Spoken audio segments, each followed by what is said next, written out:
Fala tu! Meu nome é Lívia e esse é o Imersões Literárias. Hoje eu vou falar com vocês sobre um livro que já fazia muito tempo que eu namorava para comprar. Um livro que não é de ficção, um livro que fala sobre a nossa história, a história do Brasil. A gente vai falar hoje sobre o primeiro volume desse livro aqui do Hélio Gaspari, As Ilusões Armadas, volume 1, A Ditadura Envergonhada. Esse é o primeiro livro de uma série de 5 livros que o Hélio escreveu, retratando todo o período do regime militar, desde antes de 64 até a queda do regime em 85, com a vitória do Tancredo Neves. E aí, esse primeiro livro vai tratar justamente sobre esse primeiro período do regime, de antes de 64 até o momento pós-1968. Puxa teu banco e bora papear.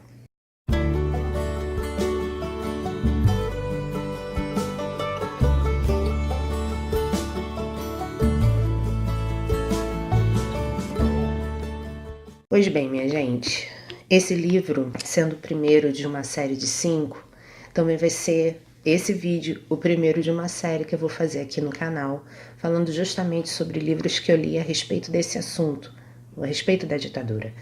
É o primeiro vídeo de uma playlist que eu vou fazer aqui para colocar todos esses livros que falarem sobre história, sobre eventos do Brasil, eu vou colocar nessa playlist. E eu estava namorando esse livro há muito tempo justamente porque eu já fazia uma ideia de que, por conta das pesquisas do Hélio, muita coisa que ele colocaria aqui seria, de fato, fonte fidedigna, porque muitas vezes a gente pega textos para ler, principalmente nos dias de hoje na internet, em que a gente tem acesso a tanta coisa e acaba que a gente não testa as fontes, não sabe se aquilo que a gente está lendo é, de fato, uma coisa que foi escrita pelas pessoas de maneira a fim de aprofundar o assunto, não simplesmente jogar e você fica por isso mesmo, sabe?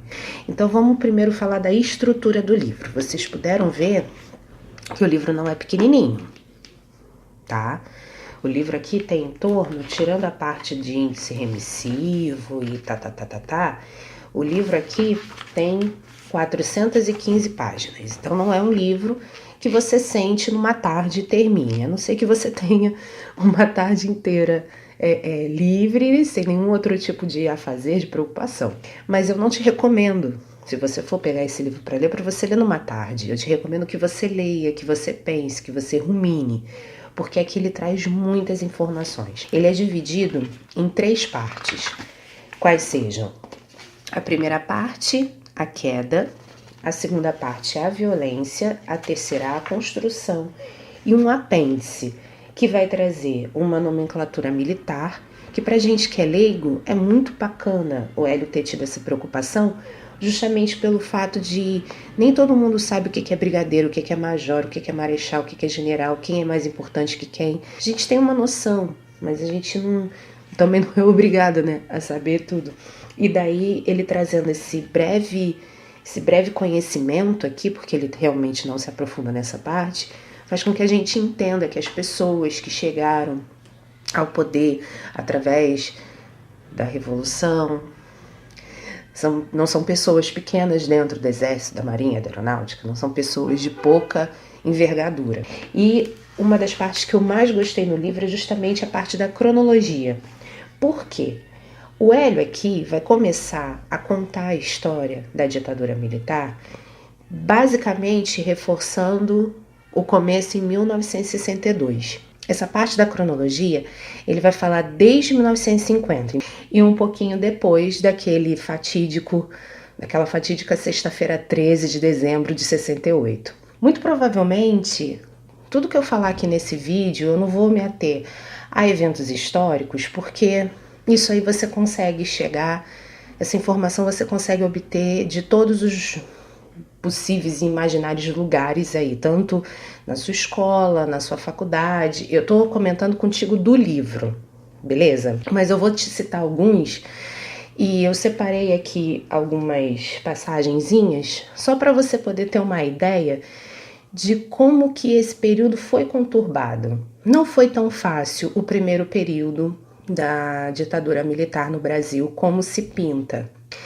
É engraçado porque, agora falando do meu interesse sobre ditadura, eu sempre fui, desde que me entendo por gente, desde que li e estudei sobre isso pela primeira vez, desde que eu comecei a ter essa noção. Eu nasci em 83, então nasci durante ainda a ditadura, mas só passei a entender o que era a ditadura na década de 90. Eu sempre tive o interesse de saber que momento foi esse do Brasil, porque eu sempre considerei que toda a cultura do Brasil, nesse período, e nos que vieram depois, com exceção, obviamente, dos anos 90, eu sempre considerei que a produção artística, literária, musical, durante esse período era melhor.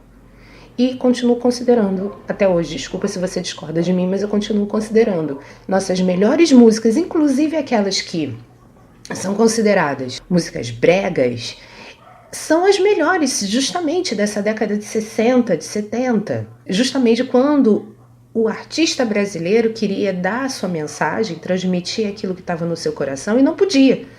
Ele tinha que reverter, tinha que mexer em tudo que ele conseguisse para passar a mensagem cifrada, porque havia um troço chamado censura que não deixava as pessoas trabalharem, não deixava as pessoas escreverem, não deixava as pessoas se apresentarem. E é interessante o quanto uma repressão, eu tô falando a repressão da censura, não tô falando de violência, tá? Isso daí é ponto pacífico, violência nenhuma justifica coisa alguma, é ponto pacífico. Mas eu digo assim, uma repressão, a nossa liberdade de pensamento faz com que a gente tenha de encontrar subterfúgios tais para a gente não perder a nossa essência, não perder aquilo que a gente quer falar.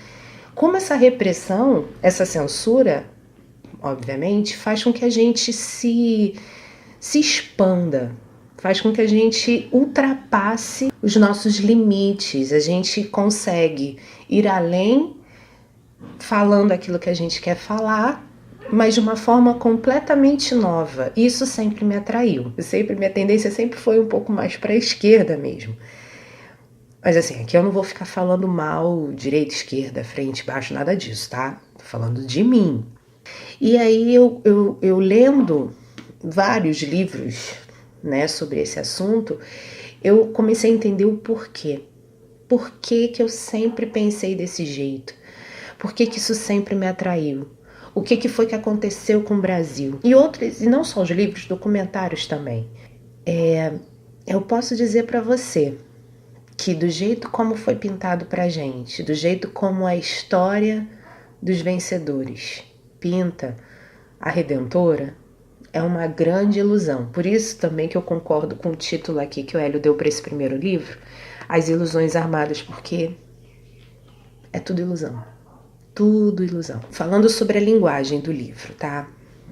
O Hélio é um jornalista, ele continua na ativa, escrevendo para o jornal o Globo até hoje, e ele é o tipo do cara que, pelo menos, esse é o primeiro livro que eu leio dele, né? Eu ainda tenho mais 4 para ler, para confirmar essa minha tese. Ele é um cara que é muito detalhista, e às vezes isso meio que dá um... Não é que atrapalhe, porque óbvio, ainda mais esse tipo de assunto, saber em detalhes é muito bom, mas períodos muito longos, sabe? Muito rebuscados, meio que dá uma travada, assim. Eu, então, acho que por conta do trabalho, por conta de uma série de coisas, tenho perdido muito a concentração, com muita facilidade. E nesse livro especificamente, nas 2 primeiras partes, ou na primeira parte mesmo, os primeiros capítulos, eu ainda senti um pouco essa dificuldade de acompanhar o que estava sendo escrito. Eu não sei como te precisar isso, mas a sensação que eu tenho é que eu estava vendo uma pessoa dando uma aula, cátedra na universidade, e o cara estava falando para um curso de doutorado, e eu, aquela reles aluna de graduação. A partir da parte 2, a violência, o capítulo A Roda de Aquários, aí parece que ele meio deu uma Até então ele estava se mantendo todo sério. E deu uma relaxada. Aí eu consegui engatar na leitura legal, sabe? Ele vai falar justamente do período entre 67 e 68, das transformações que todo mundo ocidental passou a viver. Nós tivemos a Primavera de Praga, tivemos a Revolução em Paris, nós tivemos o assassinato do Martin Luther King. 68 foi um ano terrível e, ao mesmo tempo, um ano maravilhoso. No Brasil, infelizmente, a balança acaba tendendo mais para a coisa ruim, justamente porque o ano termina com o decreto do AI-5 e aí a vida de todo mundo praticamente desaparece, né? Mas, assim, a partir desse capítulo, ele parece que deu uma relaxada. Aí já parece que ele não está mais falando numa aula de cátedras. Parece que ele está conversando com um grupinho na mesa de um bar, tomando uma cerveja. Parece que ele está, sabe? E ele segue nessa toada até o final do livro. Mas não é que ele abuse de gírias, de expressões idiomáticas, nada disso. Não, ele continua mantendo a correção gramatical, ortográfica o tempo todo.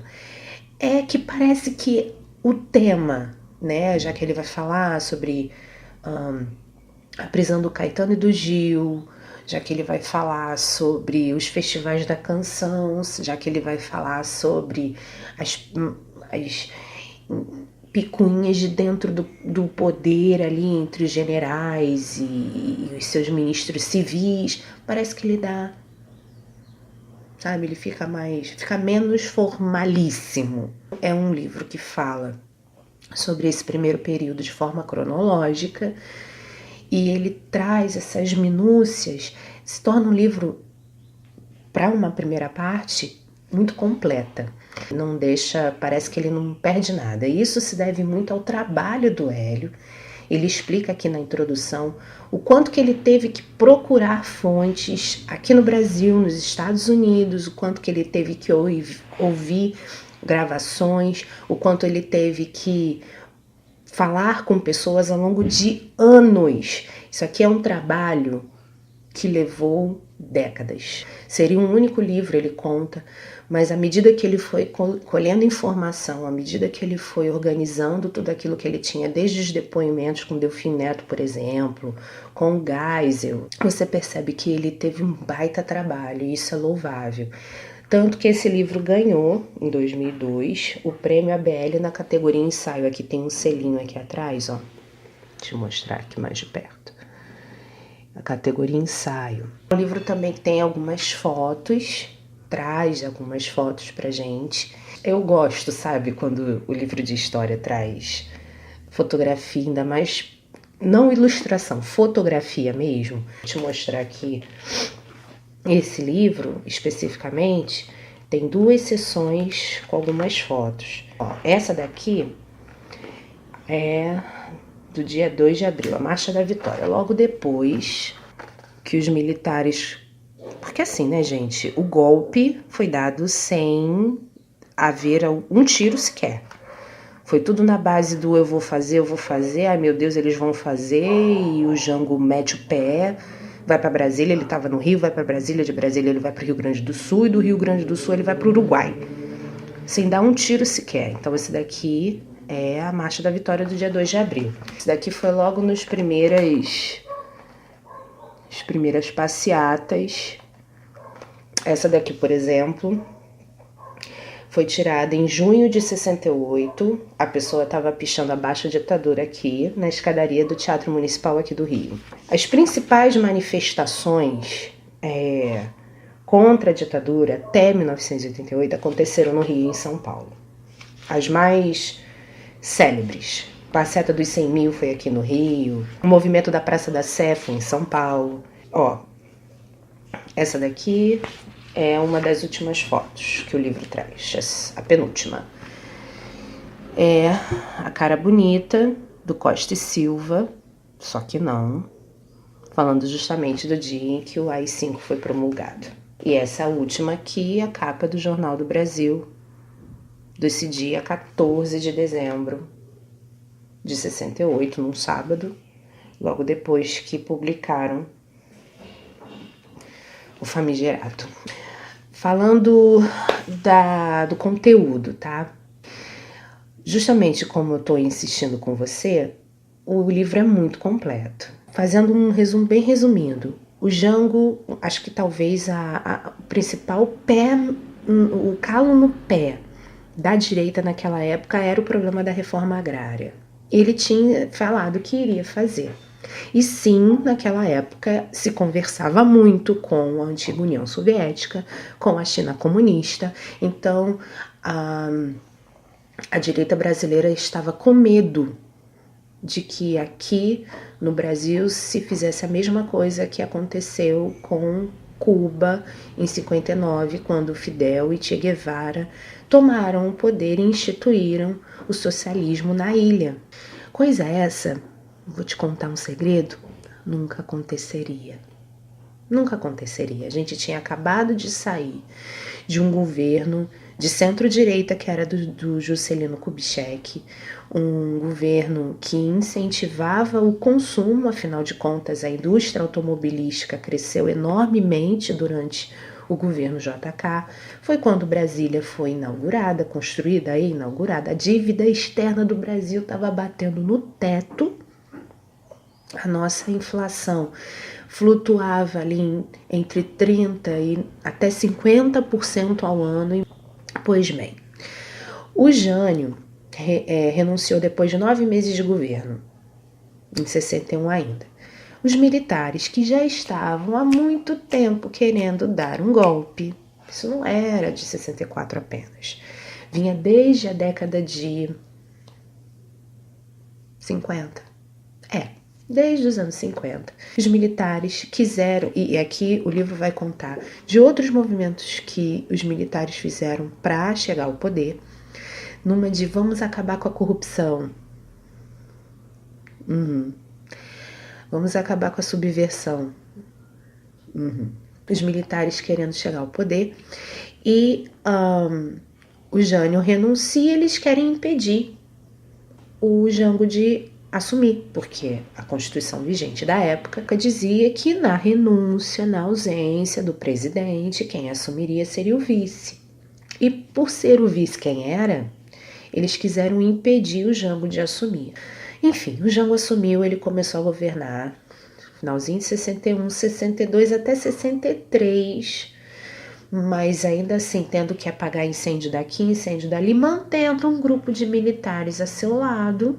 A gente não pode dizer que 100% da caserna estava a favor desse golpe. Pelo contrário, uma das coisas aqui que eu já tinha lido em algum lugar, acredito que tenha sido nos livros do Carlos Chagas, mas aqui me trouxe mais, assim, me ampliou essa visão. Muitos militares, durante esse primeiro período, eu vou ler depois se nos outros isso se confirma também, mas nesse primeiro momento, muitos militares foram expulsos, foram perseguidos, foram torturados.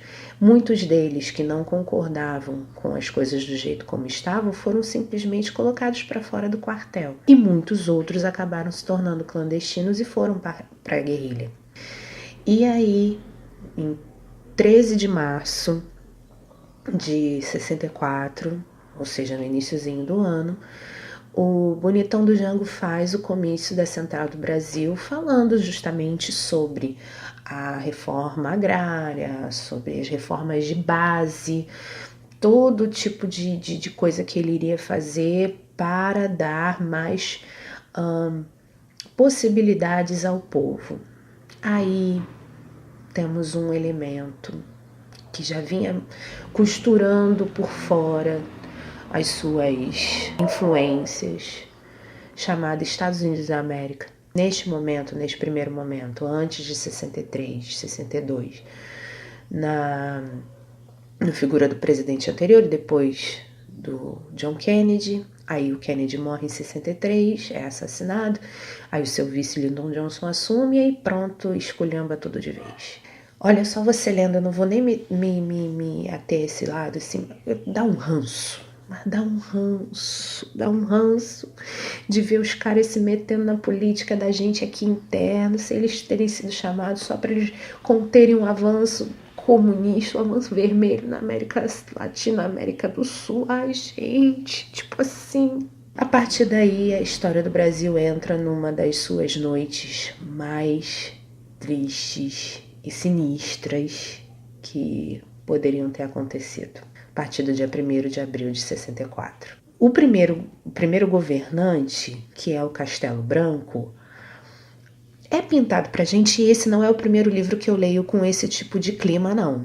É pintado pra gente como um governante duro, que vai ser complacente com os primeiros casos de tortura, sim, porque as primeiras denúncias de tortura são basicamente, passam pano para elas, né? Se omite, inclusive inquéritos são feitos, mas se perdem no meio do caminho, são arquivados sem a menor cerimônia. Mas num primeiro momento, percebe-se, ou pelo menos é isso que é dado a perceber pra gente conforme a gente vai lendo, que ele queria sim fazer depois uma transição democrática. Ali em 65 era para haver a passada da faixa presidencial para um presidente civil dentro dos ritos de eleição direta. Não acontece. Logo assim, inclusive, ainda em 64, que os militares assumem o poder, eles instituem, né, eles promulgam um ato institucional que não tem número, mas acaba sendo o primeiro de uma série, porque não para só no 5º, vai até o 7º, 8º, 10º, sei lá. E esse primeiro aí vai ser o aí de cassação de um monte de mandato e vai demitir um monte de gente que é considerada subversiva, partidária da esquerda, em universidades, em serviço público, gente colocada para ser aposentada compulsoriamente. Vai ser uma bagunça, mas não vai nem se comparar ao que vem depois. Então, em 65 deveria haver uma eleição, não acontece. Em 67, há sim a passada da faixa, mas de forma indireta, dentro do Congresso Nacional. Quem se torna eleito é o Costa e Silva, porque já estava costurando nos bastidores ser o sucessor do Castelo Branco. Então, o Castelo é pintado como um cara menos linha dura do que os que vieram depois. Mas eu não sei até que ponto isso é a impressão dos autores ou se era de verdade. Mas se ele era o menos pior, eu também não posso afirmar. O Castelo Branco vai morrer em 67, num acidente. O Costa e Silva já é o presidente do Brasil nessa época. Costa e Silva é um cara bem duro, bem duro. Em 68 acontece, ao longo desses anos todos vem acontecendo os outros atos institucionais que só vão dando cada vez mais poderes ao executivo, dando cada vez mais permissão à cassação de direitos políticos. Quando chega em 13 de dezembro de 68, numa reunião em que estava todo mundo sabendo que isso ia acontecer, o próprio Delfim Neto, né, que foi ministro da Fazenda da época, de vários governos inclusive, contra isso pro Hélio Gaspari, todo aquele teatro foi feito justamente para chegar àquilo, a instituição da ditadura propriamente dita, porque o que a gente tem de 64 até o dia 12 de dezembro é um governo militar instituído na base do golpe, mas ainda não... ainda envergonhado, sabe assim? Envergonhado. Não é ditadura, não. Considera como ditadura, a gente está colocando o Brasil nos eixos. A partir da programação do ato institucional número 5, aí sim se chama, entre eles, obviamente, porque nem os jornais vão poder chamar de ditadura, porque os jornais vão estar censurados. Chamam o governo, a situação de um governo ditatorial. Cai o habeas corpus para crimes políticos. Crimes políticos são julgados por tribunal militar. O Congresso é vigiado por tempo indeterminado. Todo o poder nas mãos do executivo, do presidente. Todo tipo de publicação é censurada. Tudo tem censura. É justamente nessas épocas que vocês, que gostam de história tanto quanto eu, devem saber o quanto que emissoras como o Globo, a Record, a Tupi foram retalhadas nas suas novelas. Qualquer tipo de produção artística tinha que passar pela censura. Uma série de discos não pôde ser colocada para vender, ou se foi, teve que ser recolhido por causa da censura. Começava o período mais sinistro do governo militar, a partir dessa data. E, como eu te falei, o livro termina nesse momento. No livro 2, obviamente, né? Como ele está seguindo essa ordem cronológica, ele vai continuar. Por que eu te recomendo fortemente que procure esse livro para ler? Informação é uma coisa que ninguém pode te tirar. Ninguém pode te roubar o conhecimento. Se você procurar em fontes em que você percebe que houve uma busca inequívoca por fontes sérias, uma busca por contar os dois lados, sabe, você acaba se informando do jeito certo. Muitas vezes o que você lê no Facebook, no Twitter, vai acabar te jogando para um lado ou para o outro. É diferente, você acaba pensando, cara, tá. Sabe esses tá que a gente, quando cai a ficha, a gente cola o relé? Tá. Falando sobre o governo americano querendo se meter na nossa política. Isso está na primeira parte ainda. E no capítulo O Exército Acordou Revolucionário.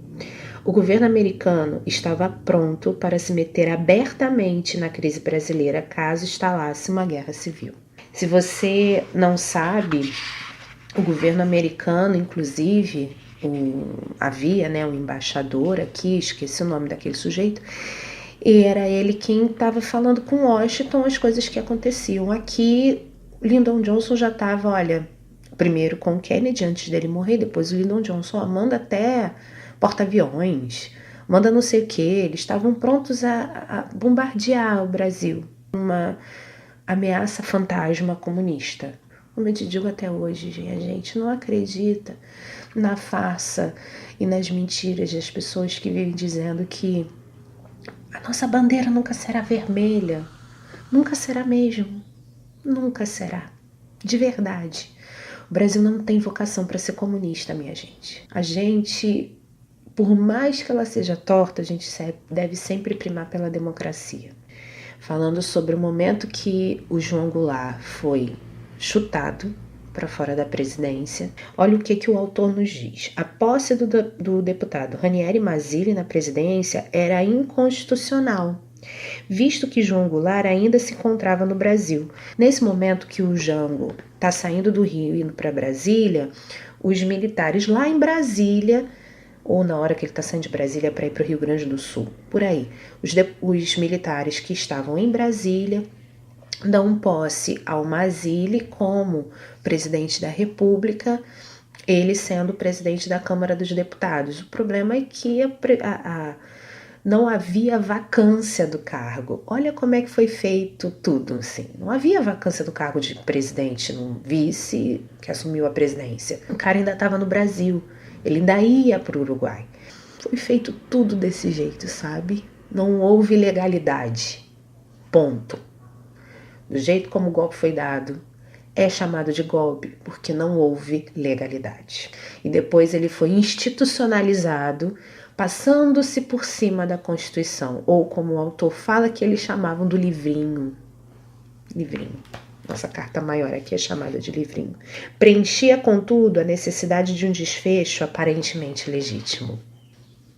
Para terminar, procure fontes fidedignas para você se informar, seja você do espectro da direita, do espectro do centro, da esquerda, seja você anarquista, seja você, sei lá, quais são os outros espectros políticos que a gente tem por aí.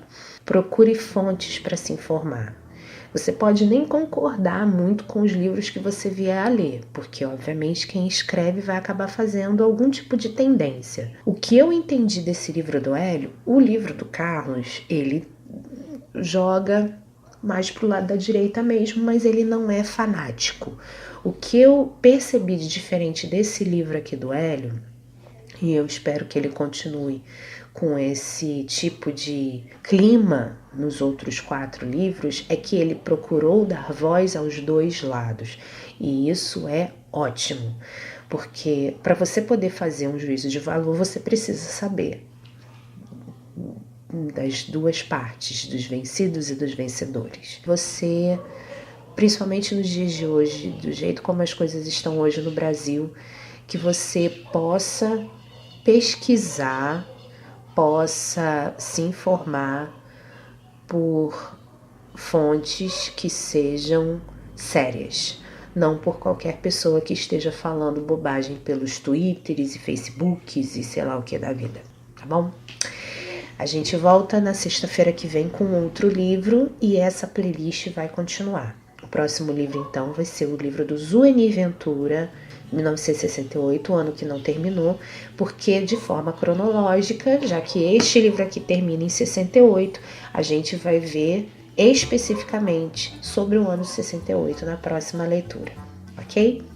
Então a gente se vê no próximo vídeo, espero que você fique bem. Um beijo e até lá!